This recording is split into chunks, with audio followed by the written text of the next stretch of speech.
Can you see me? No? How about now? There we go. So the dark tone is one that I quite like using, and it's a really cool way of editing as well, especially when you're trying to get used to sort of the color sliders and experiment around and working out what they do in Lightroom. The reason I like using this sort of black or dark tone look is it can just add a little bit more like that dramatic flair into your images. But there's a time and a place to use it. So if I was to use the dark tone on one of my really bright landscape photos that I just took from Zanti, it's probably not going to look great. But if I was using it on something that was more for the music photography or like the cinematic streak, then that's when it's really going to come into its own and look like it fits a bit more naturally with the photo. So let's have a look at the basics around this style, how we might edit it, and just try it on a few photos and see what the results will be.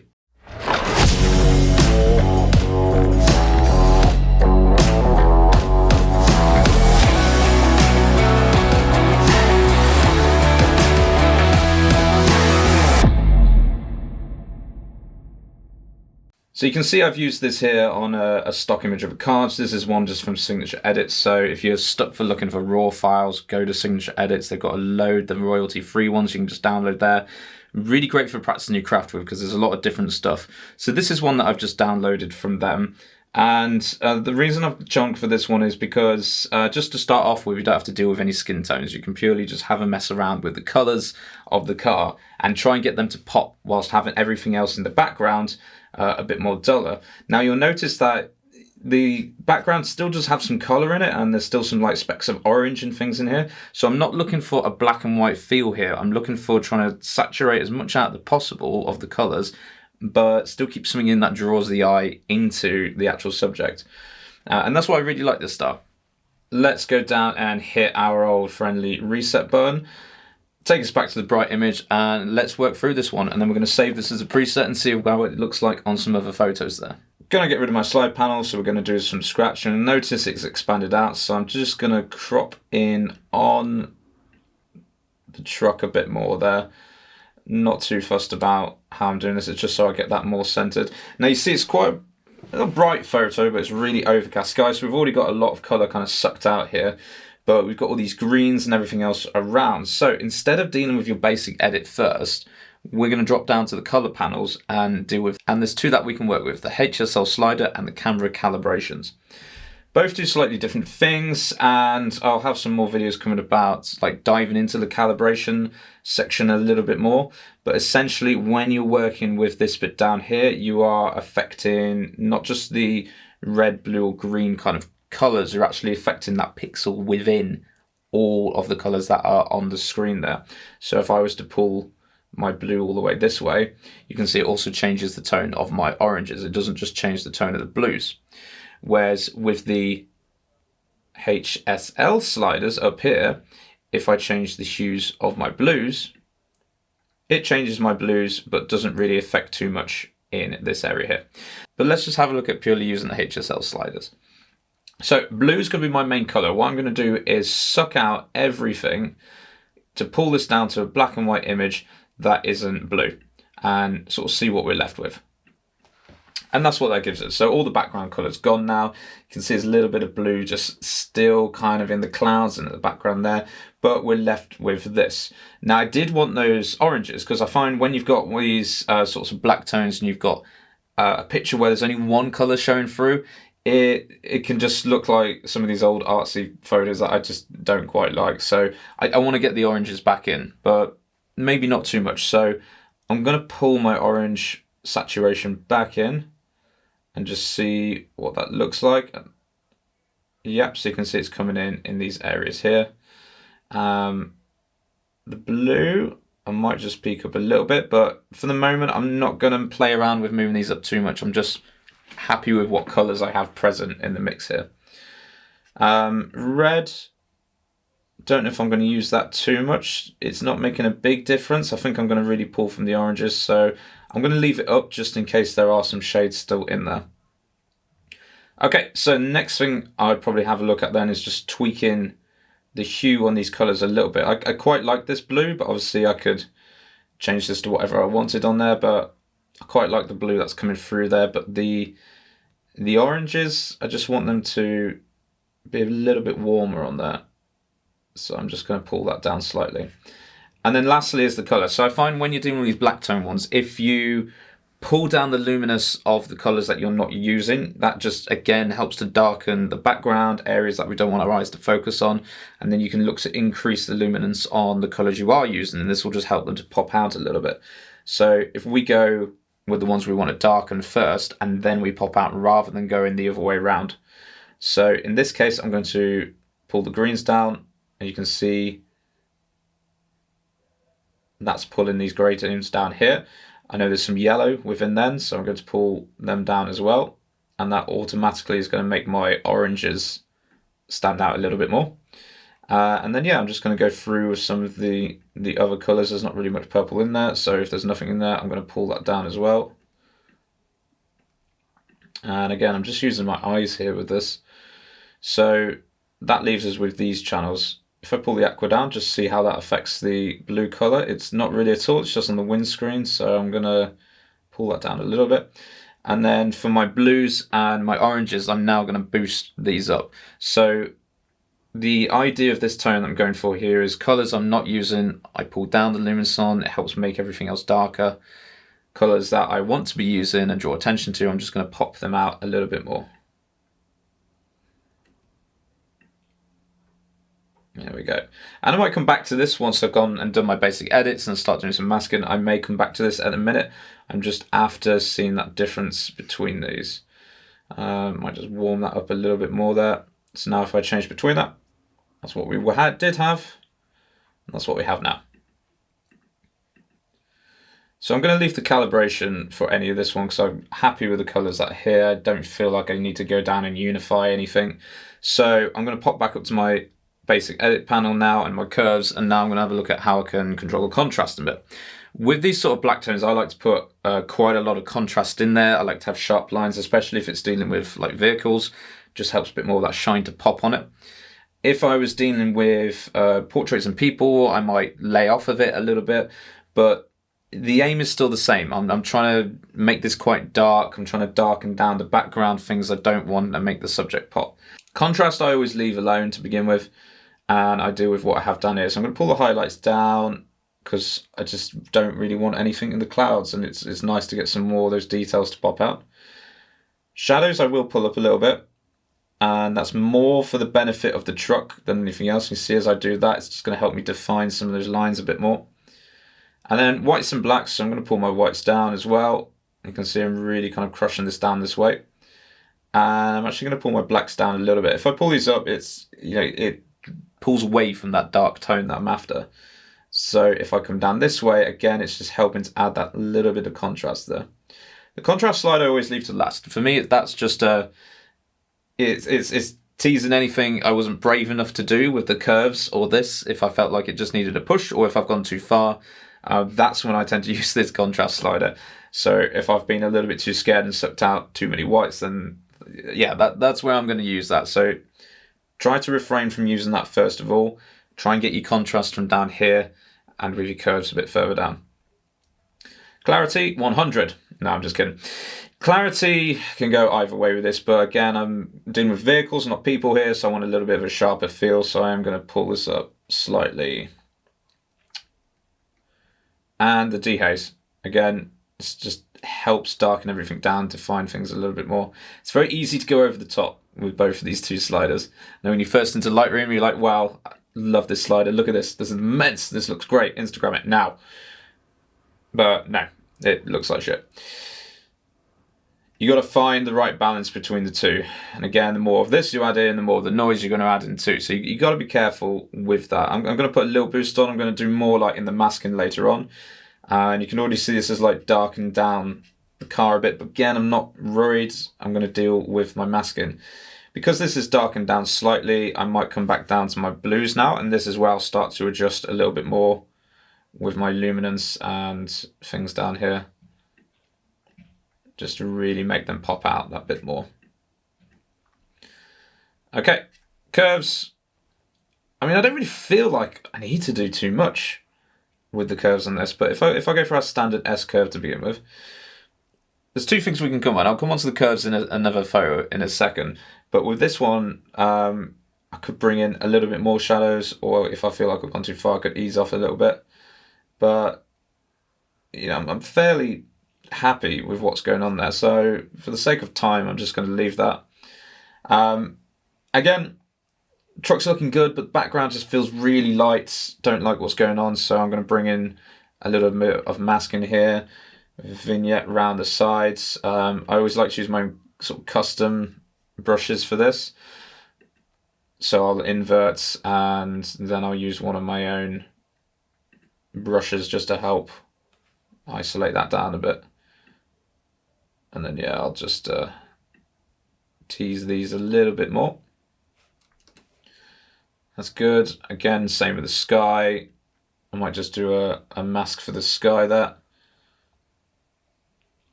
And for this one, I'm just going to, again, like dehaze a little bit, try and suck out a bit more detail. Yeah, and that's it. Just draw some attention down on here. So with my truck, you know, I could do a subject fix on that, and that was just going to help things even more.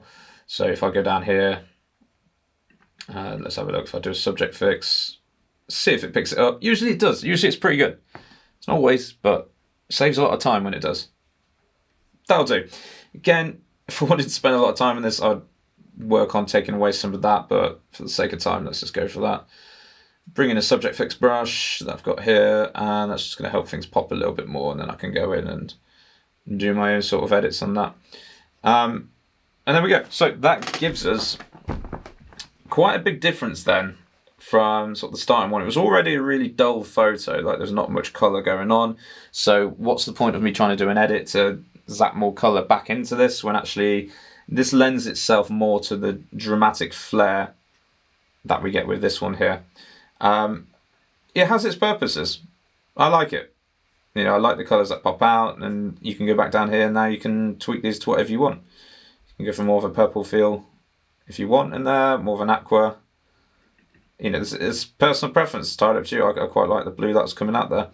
But that's where I'd pop down to these sliders go. So really when you're creating this, what you're after doing is sorting the colour first, then going back and doing your usual edit stuff, rather than just going from that sort of top down there, edit, colour, curves, colour.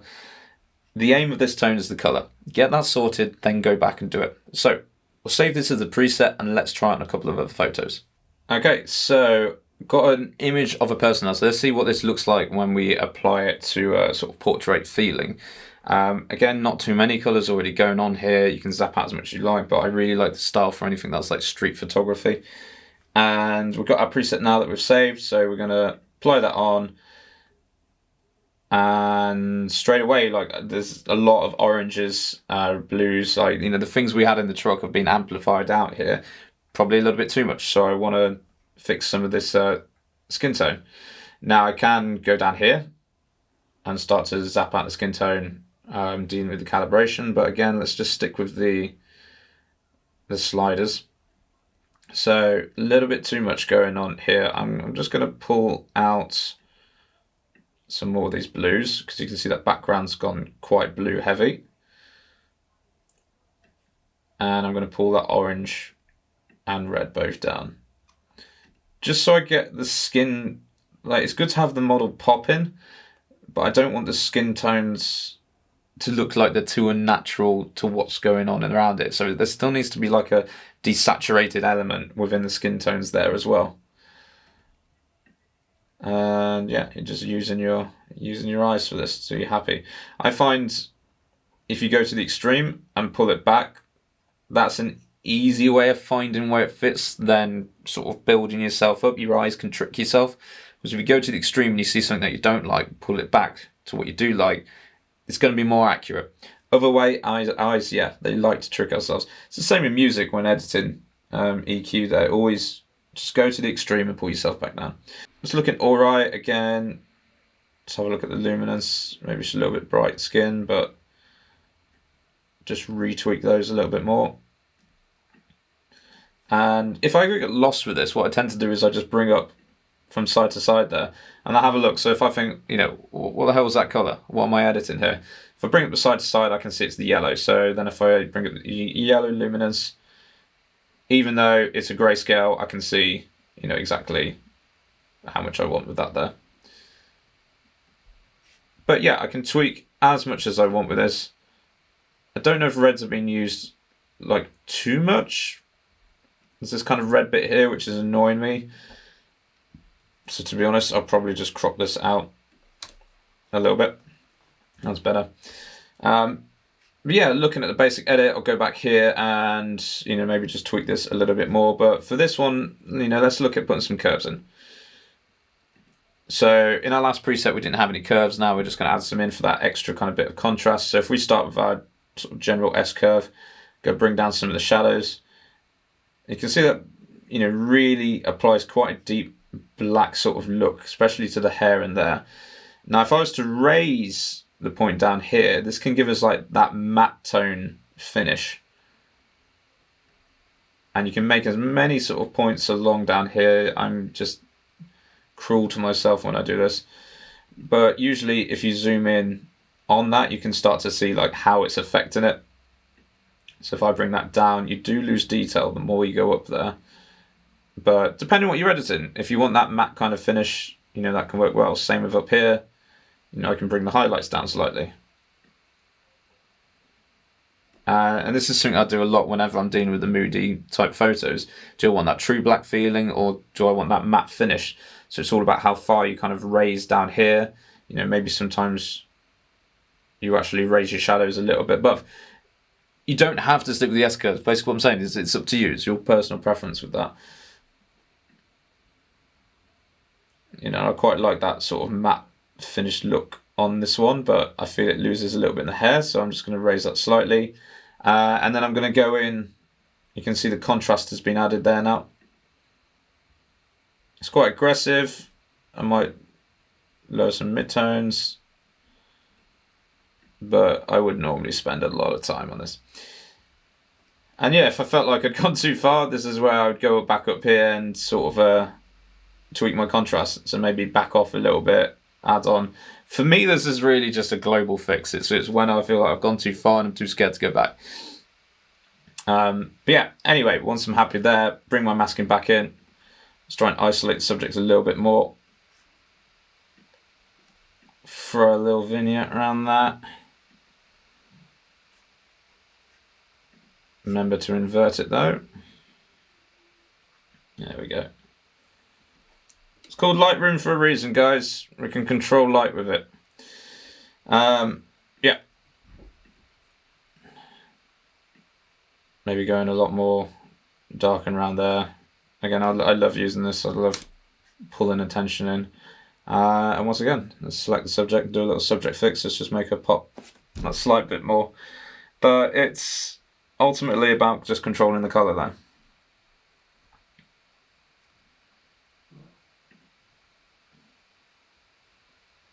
Boom.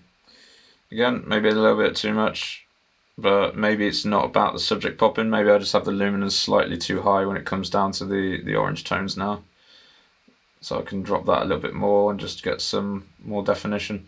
And again, if we put that side by side with each other, we can really see we've created that sort of, I wouldn't say it's cinematic, it's more of just that really like black toned feeling that works so well in those moody situations. Situations where you've taken a photo and there's just not much colour going on.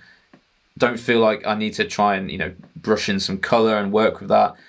Play to the advantage of the photo instead and just backtrack and think, okay, well, actually, how can I make this a little bit more interesting? How can I draw the eye in with the colours that I have available to me? So that's just like two examples then of how you might do this with like cars and portraits. But I would encourage you just to break out any photos where you struggled with colour in the past or you think this might look good with a moody look. Create yourself a little preset on one of them and then apply it to the other ones, tweak it, save that as another preset. And yeah, just give yourself a little variety of colours. This one I'll probably save as a preset now, you know, for skin tones for the portraits, because it's only really dealing with those orange tones. Again, here's the last one here, taken over at Whitby, and you can see it's a very, very bright, colourful photo, so I could have done something a lot more like interesting with the colours here and stuff, but I wanted to just go for this sort of moody look once again and keep a little bit of skin tones in here, a little bit of the red highlights. But it's just got sort of that true black feeling going on with the camera there. So, you know, the style can be applied to anything you want. But have a play around with it, see how you get on.